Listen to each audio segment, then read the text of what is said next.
Recessions don't hit America evenly. They never have. They don't roll in like a wave that lifts everyone down at the same time. They hit quietly, unevenly, and they hit certain states first. Not because the people there are lazy, not because they made bad choices, but because the system underneath them is fragile. Right now, somewhere in America, there are towns that look normal. Grocery stores open, highways moving, people going to work, and beneath that surface, the cracks have already formed. Because recessions don't just destroy jobs, they trap people. They lock them into mortgages they can't sell, careers they can't move, states they can't afford to leave. And here's the part most Americans don't realize. By the time most people understand what's happening, moving is already impossible. This is not a prediction video. I'm not here to tell you when the next recession starts, and this is not a clickbait ranking. This isn't a countdown of the worst states designed to make you angry. This is something very different. This is a stress test of the American system. Because when pressure hits the economy, not every state absorbs it the same way. Some states bend, some states crack, and some states break early quietly before the headlines ever catch up. By the end of this video, you're going to understand three things. First, which states absorb economic shocks and which ones amplify them. Second, why certain states are always hit first, no matter what kind of recession it is. And third, why millions of Americans don't escape collapsing states, not because they don't want to, but because the system makes leaving almost impossible. This isn't about politics. It's not about red states or blue states. It's about structure, incentives, and pressure. Because recessions don't reveal who's weak. They reveal what was already fragile. And if you live in America, this isn't just about those states. It's about understanding whether the place you live is designed to absorb shocks or designed to quietly trap you when the economy turns. So before we talk about which states break first, you need to understand how recessions actually spread. Because once you see that, you won't look at the map the same way again. How recessions actually spread. States don't collapse because people fail. They collapse because incentives align in the wrong direction. That's the mistake most Americans make when they think about recessions. They imagine a sudden crash, a single event, a moment when everything breaks at once. But recessions don't work like that. They spread, slowly, predictably, along structural fault lines that were already there. And if you want to understand which states break first, you have to stop asking, which states are bad? And start asking a different question. Which states are fragile under pressure? Because fragility isn't about how a state looks in good times. It's about how it behaves when incentives flip. There are four forces that determine whether a state absorbs a recession or amplifies it. Not one, not two, all four. And once you see them, you'll start recognizing the pattern everywhere. Pillar 1, housing fragility. Let's start with housing. Because housing is always where recessions begin to show long before the headlines admit it. In healthy systems, housing is boring. Prices rise slowly. People move gradually. Supply adjusts over time. But in fragile states, housing becomes something else entirely. It becomes a growth engine. Prices don't rise because families need homes. They rise because capital is chasing returns. Developers overbuild. Buyers overleverage. Local governments grow dependent on property taxes they assume will never fall. And as long as prices keep rising, everything looks fine. Jobs are created, budgets expand, migration accelerates. But here's the problem. When a recession begins, housing doesn't just slow down. It freezes. Transactions stop. Liquidity disappears. Prices don't fall cleanly, they stall. And that's when fragility shows itself. Because people can't move. They can't sell. They can't refinance. They can't downsize without locking in losses. Housing fragility doesn't cause immediate collapse. It creates immobility. And immobility is what turns a downturn into a trap. Pillar 2, job concentration. Now layer in the second force, job concentration. Most states don't actually have diversified economies. They have dominant industries, logistics, tourism, energy, construction, finance, tech. In good times, concentration looks like efficiency. Clusters form, wages rise, employment expands rapidly. Entire regions become optimized around a single economic engine. But optimization is the enemy of resilience. When demand shifts or credit tightens, that engine doesn't slow evenly. It seizes. Overtime disappears first. Then hiring freezes. Then layoffs. And because jobs are concentrated, the shock isn't absorbed. It cascades. Restaurants lose customers. Retail foot traffic drops. Local tax revenue declines. The problem isn't unemployment numbers. It's correlation. Too many people lose income at the same time. And once that happens, the state stops functioning as a buffer. It becomes a multiplier. Pillar 3. State budget dependency. This is the one most people never think about. State budgets. In boom years, budgets expand quietly. Governments hire more workers, expand services, commit to long-term obligations. And because revenues look stable, the risk is invisible. But state budgets aren't flexible. They're slow, politically constrained, and heavily dependent on volatile revenue streams, sales taxes, property taxes, income taxes tied to cyclical industries.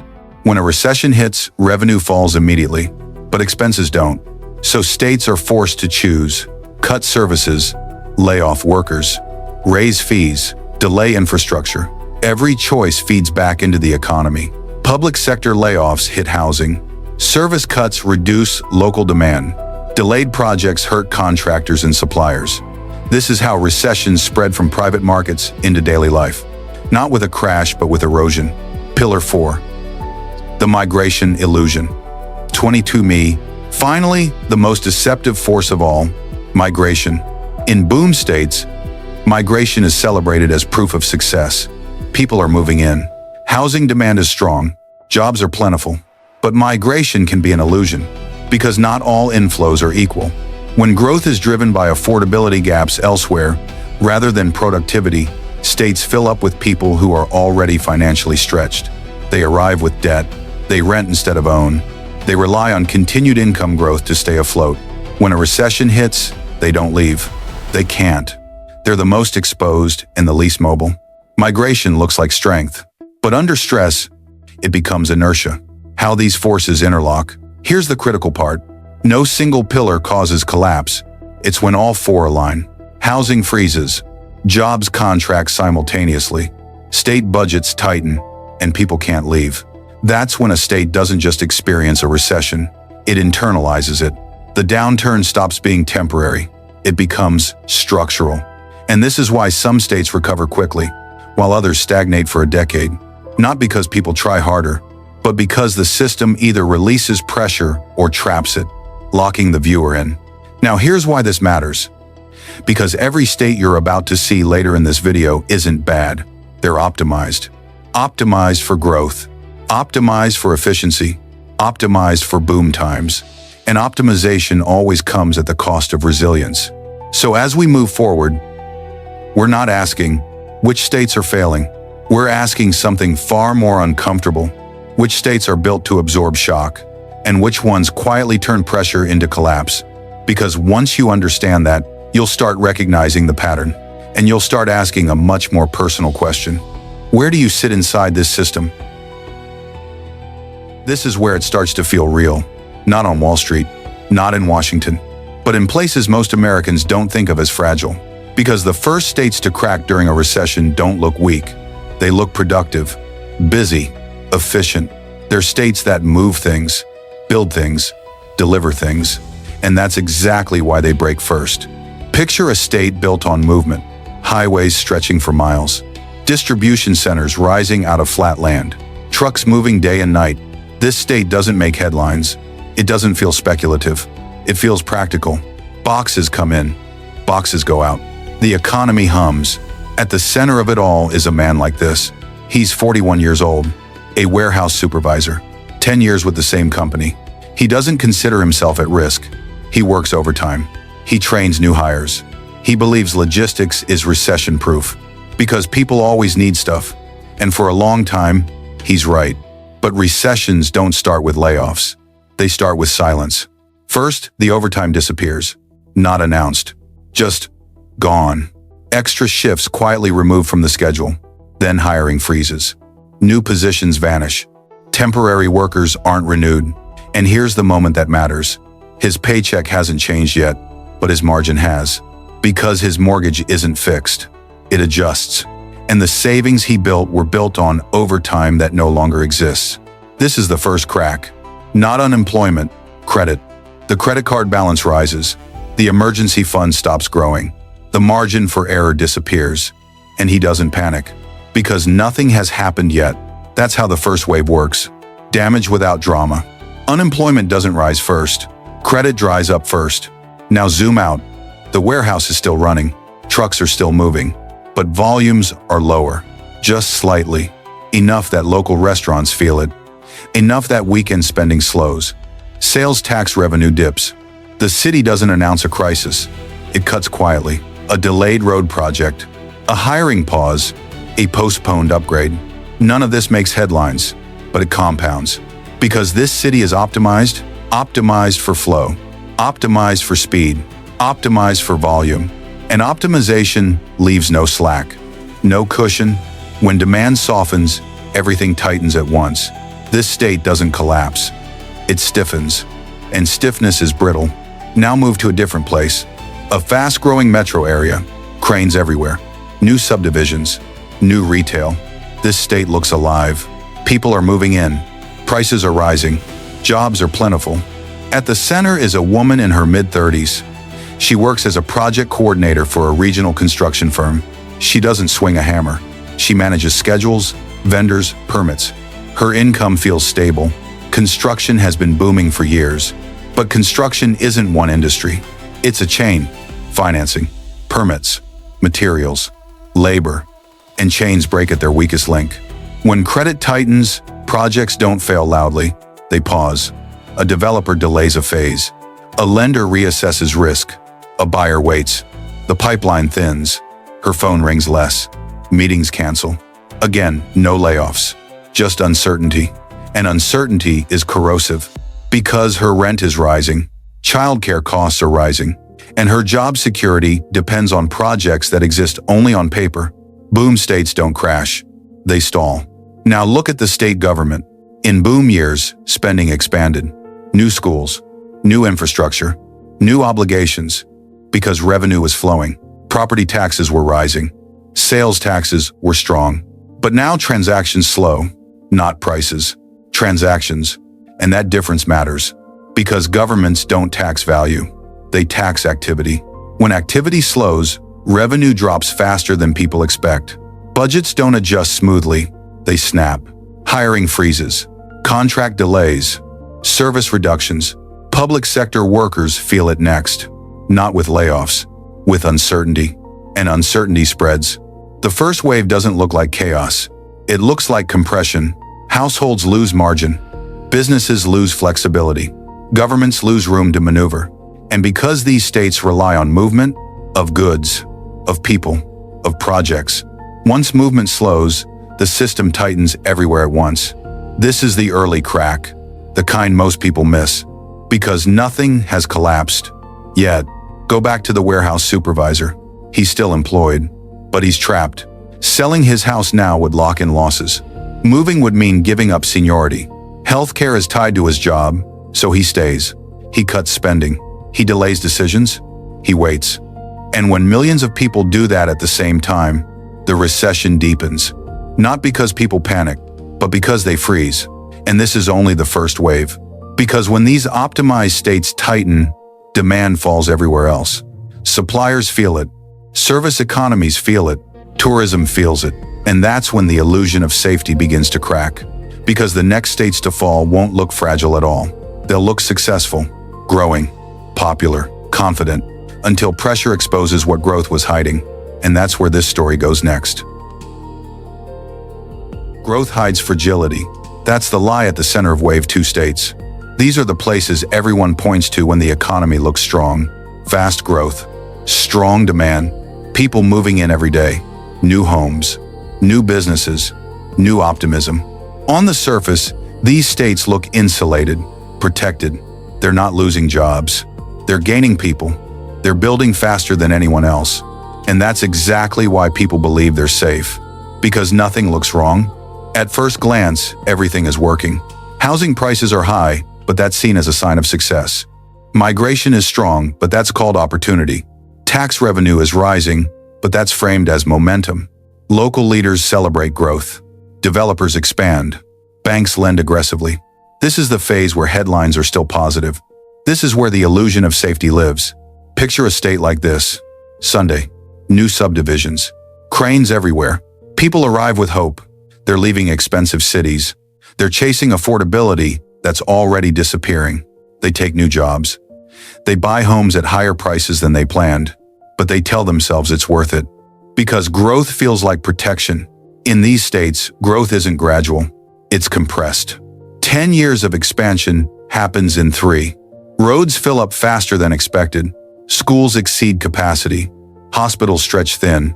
So the state responds the only way it can. It builds. New highways, new utilities, new infrastructure. All of it financed on the assumption that growth will continue, that more people are coming, that more transactions will happen, that revenue will keep rising. This is where the risk enters the system, quietly. Because growth changes incentives. Governments become dependent on expansion to stay solvent, not productivity, not efficiency, expansion. More homes sold, more permits issued, more sales taxed. The system stops asking, "Is this sustainable?" and starts asking, "How do we keep this going?" For a while, it works. The economy absorbs pressure. Even when the national picture starts to darken, these states still feel fine. People are still arriving. Construction is still active. Unemployment stays low. This is the most dangerous moment, because people mistake momentum for resilience. Then the slowdown begins. Not dramatically, quietly. Housing doesn't crash, it hesitates. Listings stay longer. Buyers negotiate harder. Developers delay new phases. Transactions slow, not prices. Transactions. And that's the shift most people miss. Because states don't tax optimism, they tax activity. They tax sales. They tax permits. They tax income tied to movement. When transactions slow, revenue drops immediately. But spending doesn't. This is where the illusion breaks. Because these states built budgets for a future that hasn't arrived yet, they expanded services. They hired staff. They committed to long-term projects, all based on growth projections, not current reality. So when revenue flattens even slightly, the gap opens. Not a deficit that makes headlines. A gap that quietly widens every month. At first, leaders deny it. They call it temporary. They expect growth to resume. They delay adjustments. Because admitting fragility would undermine confidence. And confidence is everything in a growth-driven state. But gaps don't close themselves. They widen. Sales tax underperforms. Property transactions slow. Construction-related fees fall. Meanwhile, costs rise. Infrastructure maintenance. Public services. Debt servicing. The math stops working. This is where tax dependency becomes visible. Because many Wave 2 states rely heavily on volatile revenue streams. Sales taxes tied to consumer spending. Property taxes tied to transactions. Fees tied to development. When growth stalls, all 3 weaken at once. There is no backup, no stabilizer, just pressure. So the state does what it always does under pressure. It postpones. Projects are delayed. Maintenance is deferred. Hiring freezes begin. Not layoffs. Freezes. Because freezes don't panic people. They just slow the system.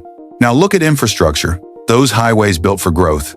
Those utilities sized for expansion. Those schools designed for populations that haven't arrived yet. They still need to be paid for. Debt doesn't pause just because growth does.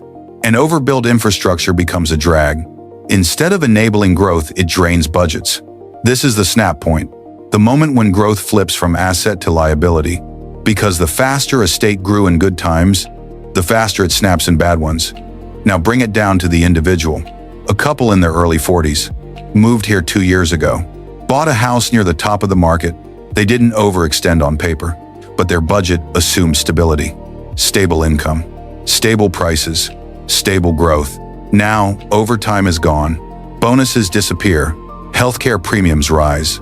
Their house hasn't lost value yet, but it's illiquid. Selling now means giving up everything they moved for. So they stay. They cut spending. They wait. And when millions of people do that at once, the slowdown feeds itself. Retail weakens. Service jobs slow. Sales tax falls further. The state tightens again. A feedback loop forms. Wave. Two states don't collapse suddenly. They decelerate. And deceleration is dangerous in systems built for speed, because everything from budgets to infrastructure is calibrated for motion. When motion stops, stress concentrates. This is why Wave 2 feels worse than Wave 1, because expectations were higher. People thought these states were different, smarter, faster, safer, and that belief delays response, which deepens the damage. Growth didn't protect these states. It disguised their exposure. It hid fragility behind momentum. And once momentum faded, the structure underneath was revealed. This is the illusion of safety. Not that nothing is wrong, but that nothing looks wrong until it's too late to adjust smoothly. And if Wave 2 states feel unsettling, the next group is something else entirely. Because the final states don't snap early. They endure. They hold. And then they don't recover. Not for years. Sometimes decades. And that's where this story goes next. These states don't collapse loudly. They don't crash. They don't panic. They don't make headlines at first. They slowly suffocate. This is the final group. The states people assume will always survive. Because they've survived before. They've been through recessions, through shocks, through crises. And every time, they endured. That history becomes the trap. Because endurance is not resilience. And survival is not recovery. At first, nothing looks broken. Jobs don't disappear overnight. Cities still function. Government offices still open. Life goes on. That's the illusion. Because these states are not built on speed. They're built on obligation. These are legacy states. Older populations. Established institutions. Long histories. They don't grow fast. They don't collapse fast either. They carry weight. And that weight is called commitments. Start with pensions. Promises made decades ago. To teachers. To firefighters. To public workers who plan their lives around those guarantees. Those promises weren't reckless. They were rational, based on assumptions that once made sense. Steady growth. Predictable returns. A stable working population supporting retirees. But recessions break assumptions. When a recession stretches on, the math stops working. Investment returns fall. Contributions shrink. Obligations stay fixed. Pensions don't adjust downward. They can't. So pressure builds, quietly, month after month. The state doesn't announce a crisis. It can't. Admitting pension stress would trigger fear. Bond markets would react. Credit ratings would fall. So leaders delay. They refinance. They defer. They push obligations forward, buying time. But time isn't neutral. It compounds the problem. Now add healthcare. In these states, healthcare isn't just a service. It's a system tied directly to public budgets, Medicaid expansions, public hospitals, subsidized care. When revenue falls, healthcare doesn't shrink. Demand rises. Recessions make people sicker, poorer, more dependent. Costs go up exactly when budgets weaken. This is not a spike. It's a squeeze. So states face impossible trade-offs. Cut healthcare and trigger human suffering, or fund it and drain everything else. Infrastructure, education, maintenance. Every dollar spent here is a dollar not spent elsewhere. The system tightens, and this is where recovery quietly dies. Because recovery requires investment, and investment requires slack. These states have none. Now look at migration, or more accurately, out-migration, not a flood, a trickle. At first, younger workers leave. Not dramatically, they just don't stay. They finish school and go elsewhere. They follow opportunity. They avoid higher taxes and fewer prospects. Each departure is rational, but together, they change the balance. The working population shrinks. The tax base narrows. The ratio flips. Fewer workers, more dependence. And that accelerates everything. This is the out-migration spiral, not driven by panic, driven by math. As pressure rises, taxes inch upward. As taxes rise, more people leave. As more people leave, pressure rises again. A slow loop, almost invisible. Businesses notice first. They stop expanding. They relocate quietly. They hire elsewhere. Not because the state is bad, but because flexibility is gone. Everything costs more. Everything takes longer. Everything feels heavier. Now bring it down to the individual. A retired public worker, mid-60s, planned carefully, relied on a pension and state-backed healthcare. They're not afraid, yet. But they notice changes. Premiums rising, services delayed, programs restructured, words that signal stress without admitting it. Then a middle-aged couple, both working, both paying high state taxes. They're not struggling yet, but they see the trajectory: schools declining, roads degrading, fees increasing. They ask a quiet question: is this getting better or worse? That question is dangerous, because once enough people ask it, behavior shifts. They stop renovating. They stop investing locally. They stop planning long-term. And when planning stops, recovery dies. These states don't experience a dramatic bottom. They experience stagnation, years of flat growth, rising costs, falling optimism. Young people leave, older populations stay. Healthcare costs rise further. Pension pressure intensifies, and the system cannibalizes itself to survive. This is systemic failure, not a collapse you see on television, a slow suffocation you feel over decades. And here's the hardest truth. These states did many things right. They invested in people. They built institutions. They honored commitments. But those commitments were designed for a different era, an era of growth that never returned. Recessions expose timing. Wave 1 states break early because they're optimized for speed. Wave 2 states snap because growth hid their fragility. But these states, they endure long enough to believe they're safe. And by the time it's clear they're not, there's no clean way out. They don't collapse loudly. They slowly suffocate. And once that process starts, recovery isn't about stimulus. It's about demographics. And demographics don't reverse quickly. This is the final wave. Not the most dramatic, but the most permanent. Because when these states fall behind, they don't catch up. They linger. And that leads to the most uncomfortable part of this story. Because at this stage, the recession isn't the problem anymore. The system is. And the question is no longer, which states break first? It's what happens to the people who can't leave. Because that's where this ends. Not with states, but with trapped lives. And that's what we need to talk about next. America tells people to move. The system quietly makes it impossible. This is the part no one likes to talk about, because it breaks the story Americans tell themselves about freedom. The idea that if things get bad, you can always leave. Start over. Go somewhere better. That idea is comforting. It's also increasingly false.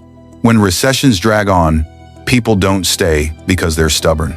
They stay because they're trapped. Not by one thing, by three.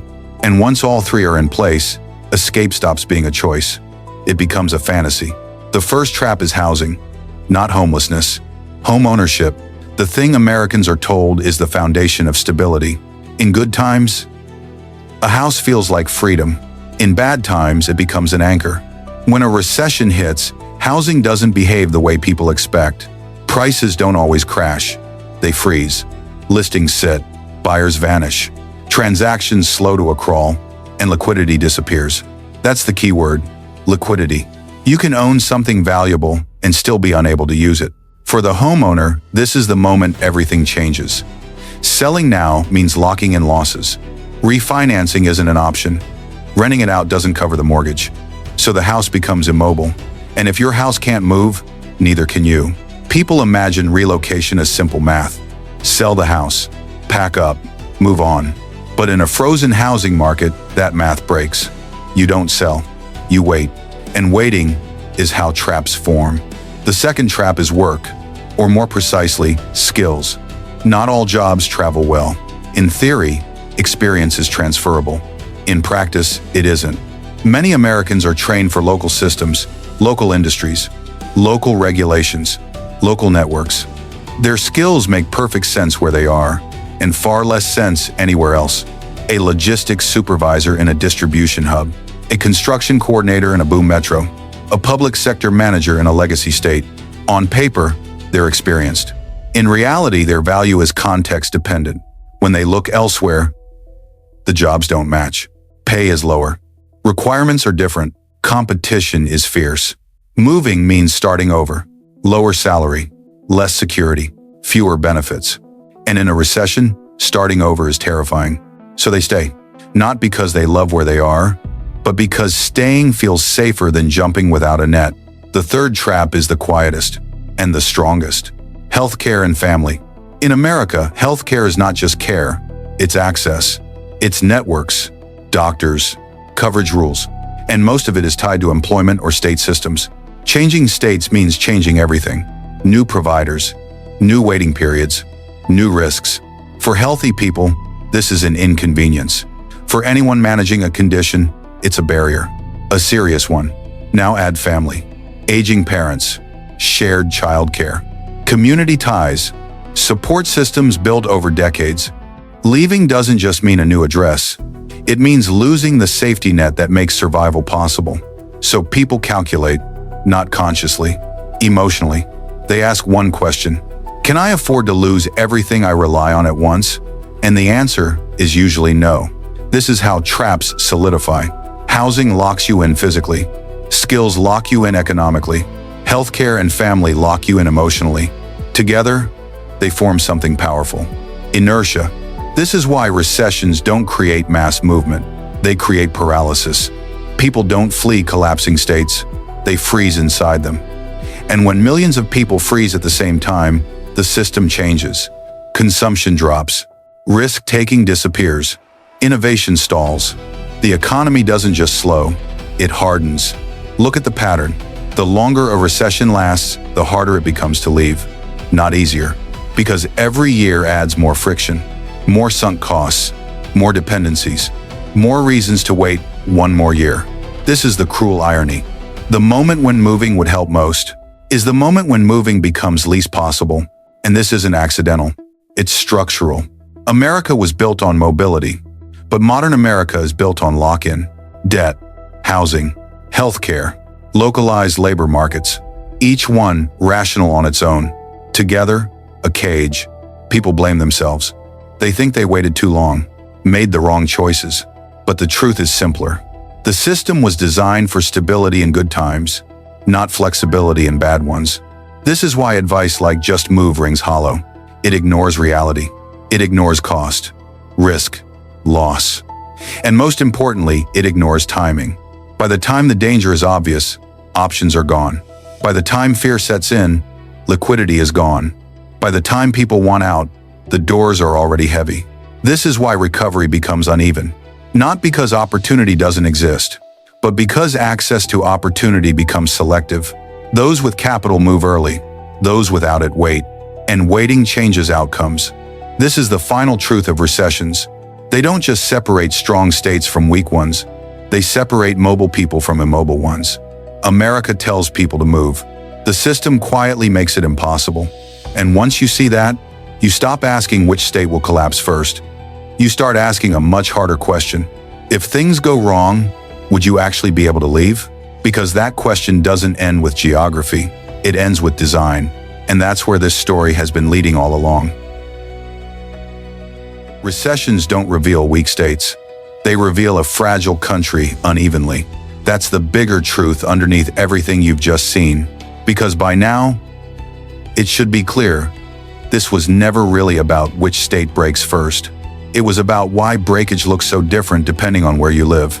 It's tempting to blame individual states, to say some were irresponsible, some mismanaged growth, some made bad policy choices. That explanation feels satisfying. It gives people something to point at, but it's also incomplete, because the patterns you're seeing repeat across the country, over and over. Different accents, different climates, same outcome. The real issue isn't local failure, it's structural design. Specifically, the way the American system distributes risk. Start with the federal structure. America doesn't run as a single economy. It runs as 50 semi-independent systems competing under one currency. States are responsible for budgets, services, infrastructure, and social programs. But they don't control monetary policy. They don't issue currency. They don't absorb shocks the way the federal government does. So when recessions hit, states can't print time. They have to react. And reaction under pressure always produces uneven outcomes. Some states have buffers, others don't. Not because they're smarter, but because of timing, demographics, and historical position. Older states carry obligations. Faster-growing states carry leverage. Optimized states carry fragility. And all of them are exposed differently to the same shock. This is where incentive misalignment enters. States are rewarded for growth, not for resilience. They compete for people, for businesses, for tax base. Growth brings revenue. Revenue brings political stability. So the system quietly encourages risk-taking, overbuilding, over-leveraging, over-promising, because the downside doesn't show up immediately. In good times, this looks like success. In bad times, it looks like collapse. But the incentives never changed. They just flipped direction. Now layer in the debt-based growth model. This is the foundation most people never see. Modern American growth isn't driven primarily by savings. It's driven by credit. Housing credit, corporate credit, public debt. Debt accelerates expansion. It also amplifies contraction. When credit flows freely, everything feels possible. When it tightens, everything stops at once. States don't just grow. They borrow against future growth. Infrastructure, pensions, healthcare systems, all built on assumptions about tomorrow. Recessions don't destroy those systems. They invalidate the assumptions behind them. That's why recovery isn't symmetrical. You don't just bounce back to where you were, because the future you planned for no longer exists. This is the part that's uncomfortable, because it means no one is really at fault. Not individuals, not workers, not even most policymakers. They operated inside incentives that rewarded speed over stability. And those incentives are national, not local. When you zoom out, the story changes. This isn't a list of failing states. It's a map of stress concentration, where pressure accumulates, where it's absorbed, where it's released, and most importantly, where it's trapped. Recessions don't hit America evenly because America isn't built evenly. Some places are designed to flex. Others are designed to grow fast. Others are designed to carry weight. All of them break differently. This is why comparisons miss the point. Why saying, this state is worse than that one leads nowhere. Because under enough pressure, every design fails. Just not at the same time. What you're watching isn't decline. It's exposure. Exposure of a system built for expansion, operating under contraction. And that tension defines everything that comes next. This is why debates about policy feel disconnected from reality, because they argue about outcomes instead of design. If the system rewarded resilience, states would build buffers. If it rewarded slack, they'd slow down in good times. But it doesn't. It rewards growth. So fragility accumulates quietly until a recession forces it into view. And this is why the same story keeps repeating. Different decade, different trigger, same pattern. Some states snap early, some stall. Some suffocate slowly, not because they're weak, but because the structure distributes pain unevenly. Recessions don't reveal weak states. They reveal a fragile country unevenly. And once you see that, it changes the question you ask. Not which state will fail, but how long can a system built on growth handle contraction? Because that question doesn't have a local answer. It has a national one, and it leads directly to what comes next. The next recession won't ask where you live, but it will decide how trapped you are. Not immediately, not loudly, quietly, through the things you can't sell, the skills you can't move, the systems you can't exit without losing everything else. And that's the part most people still don't see. Because the next phase doesn't look like collapse. It looks like sorting. Some people move early, before prices freeze, before jobs disappear, before choices narrow. They don't move because they panic. They move because they still can. Others stay. Not because they believe things will improve, but because by the time they understand the risk, the exits are already crowded or closed. This is how the country begins to split, not into red and blue, not into rich and poor, but into mobile and immobile. In the next recession, states won't just compete for jobs, they'll compete for people. And people won't move freely, they'll move strategically. Some states will raise incentives to pull workers in. Others will raise taxes to hold their systems together. Some will build walls made of cost. Others will build walls made of opportunity. This isn't migration as choice. It's migration as pressure. Housing will stop being shelter. It will become leverage. Those who bought early will hold options. Those who bought late will hold anchors. and the gap between them will harden. This is housing lock-in, where owning a home doesn't give you freedom, it takes it. And over time, something deeper happens. The economy stops moving at one speed. Some places recover quickly. They attract capital, talent, momentum. Other places don't. They stabilize at a lower level, fewer opportunities, higher costs, less mobility. This is a two-speed America, not officially declared, but quietly lived. The question isn't whether this will happen. It's already started. The question is who sees it early enough to adapt, and who realizes it only after the system has made the decision for them. The next recession won't ask where you live, but it will decide how trapped you are. And once that decision is made, it doesn't reverse easily. That's what comes next.